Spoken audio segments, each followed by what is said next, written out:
Good evening, folks, to another fantastic round of the Horsham Cricket Association. Today we were blessed with amazing weather for round three, and we saw centuries, we saw absolute dominant contests and some really tight games throughout the course of the third round. Mackenzie, you want to kick it off with Lahan versus Swithwaite Reston?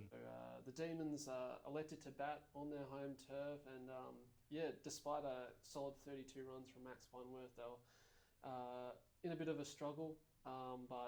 Ben Poyker key innings really held them out. 70 or 51 to go with Max's 32, and then Matthew Kerr had 15 and Joel Palmer had 12 not out towards the end of the innings to help Ben get those runs, and they finished with 158 bowled out. Will Clough, he was the pick of the bowlers for Swiss Great Western with 3 for 21, and Matthew Dean also had 2 wickets there. In return, Swiss Great Western got off to a pretty reasonable start. At the 20 over mark, they had approximately 90 runs. Aidan Gravison had 43, Zach Morrow had 31. Some great bowling and some great fielding from Laharam. Just got wicket after wicket. They were able to bowl out Swiss Great Western for 129. Josh Hutchinson, some nice bowling at the end there, finished with 3 for 3. Jason Canal with his spin was very economical, 2 for 12 off his 8 overs. And Laharam win by 29 runs to get their first win of the season. Very impressive against the Swifts Great Western outfit, who's had a pretty good start. I was able to chat with Josh Marnie, the skipper of Laharam, and here's what he had to say about his side's first win of the season. Good little win. In a fair bit of trouble early at drinks when we were batting. I think we were 5 or 6 down for not many. Maxie Bunworth had done a good job then, and then Ben Poyker went about the clock a bit and sort of belted a few big ones to get us there, and batted with Matty Kerr just to give us something to bowl to. And then, with the ball, just sort of didn't get the luck early, but the boys really strangled later and just put some pressure on. Had a bit of luck, like run out of the bowler's end, like, geez, you got to take them when you can get them. And just sort of, I think it's a game of momentum. We just got on it and sort of kept going. And the young boys bowled really well at the end just to finish it off as well. So, Hutch with 3 for 3, I think. So, good way to finish. Excellent. Well, thank you very much, Josh, for spending some time with us and chatting about the game. I had the chance of going to Donald today, to Jeffcott Oval, to see Donald Jeffcott take on the West Wimmera Warriors. The home side won the toss and elected to bat, and it was a pretty good decision. They made 7 for 210 off their 40 overs. Kobe Westerland got 80 off 96. Lockie Jones, 36 off 44.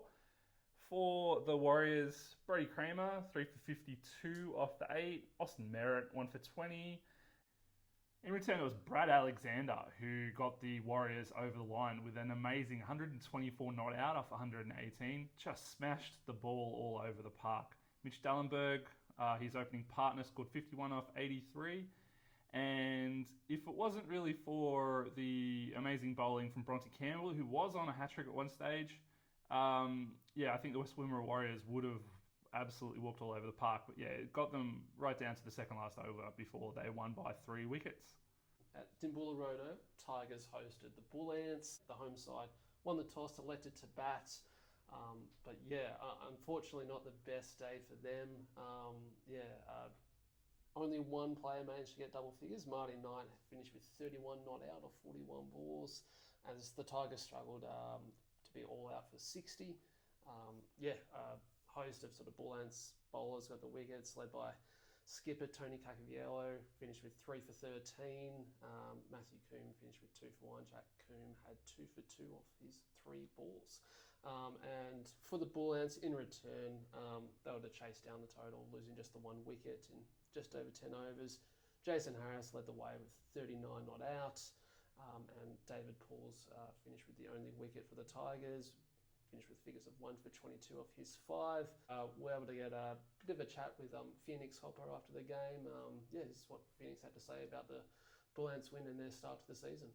It was a good start from the boys early up, the 2 openers. Got us off to a good start, getting some early wickets, and then after that we just nailed down, kept it tight, didn't let them get away, and continued to pick up wickets when we needed. It's definitely a good start to the year, but it's just a start. We've just got to keep going, taking each week as it comes. I also went, I think we both ended up going to Dudley Cornell Oval today to check out the Colts taking on Lubeck Matoa. The home side won the toss and elected to bowl. Mudlarks scored 3 for 153 on the back of 3 very good scores. Josh Head, 47, Shannon Reddy, 46, and Cam Newell, 41. The Colts shared the wickets. Josh Colbert, 1 for 12. Joe Nagorka, 1 for 20. Logan Miller, 1 for 33. In reply, the Colts were bowled out for 135. It was a very thrilling run chase. Dylan Arnott scored 31 off 42. Luke Deutscher, 23 off 23. But Shannon Reddy got 3 for 30 with the ball. Cam Newell backed it up with the ball as well, 2 for 17. And the Mudlarks ended up winning by 18 runs. St Mary's, they hosted Brim KSH at Warwicknabil. So yeah, it turns out there was a bit of rain overnight. Was a bit of a spicy deck, but yeah, St Mary's won the toss and elected to bat regardless. And maybe the wrong decision there. Unfortunately, they were bowled out for 54 in over 27 overs. Daniel Westerland led the team with 13 runs. Nathan Priest had 12. Multiple bowlers sort of did the damage for the Eagles. So Tim Bell had 3 for 3 off his 6 overs. Charlie Dean 3 for 7. Kobe McGregor 2 for 17. Yeah, in return, Brim KSH able to get the runs in just over 9 overs. Tim Bell 38 not out off just 25. Very impressive. Brody Dens for St Mary's finished with 1 for 8 of his 4s. Easily the pick of the bowlers, but yeah, very convincing win.